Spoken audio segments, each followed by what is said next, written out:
Once one has seen the vital importance, that is, the healing or destructive impact of the symbols produced by the unconscious, there remains the difficult problem of interpretation. Dr. Jung has shown that everything depends on whether any particular interpretation clicks and is meaningful to the individual concerned.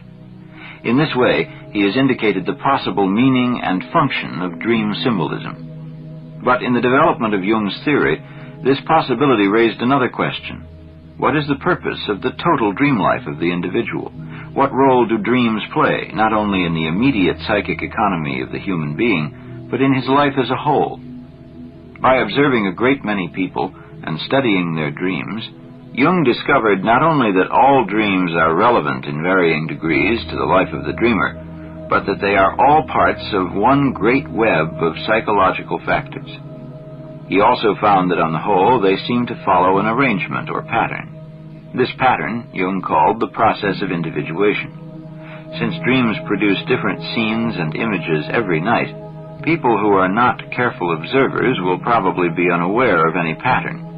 But if one watches one's own dreams over a period of years and studies the entire sequence, one will see that certain contents emerge, disappear, and then turn up again.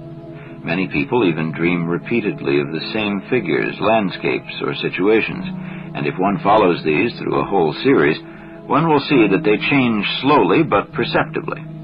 These changes can be accelerated if the dreamer's conscious attitude is influenced by appropriate interpretation of the dreams and their symbolic contents. Thus, our dream life creates a meandering pattern in which individual strands or tendencies become visible, then vanish, then return again. If one watches this meandering design over a long period of time, one can observe a sort of hidden regulating or directing tendency at work, creating a slow, imperceptible process of psychic growth, the process of individuation. Gradually, a wider and more mature personality emerges, and by degrees becomes effective and even visible to others. The fact that we often speak of arrested development shows that we assume that such a process of growth and maturation is possible with every individual.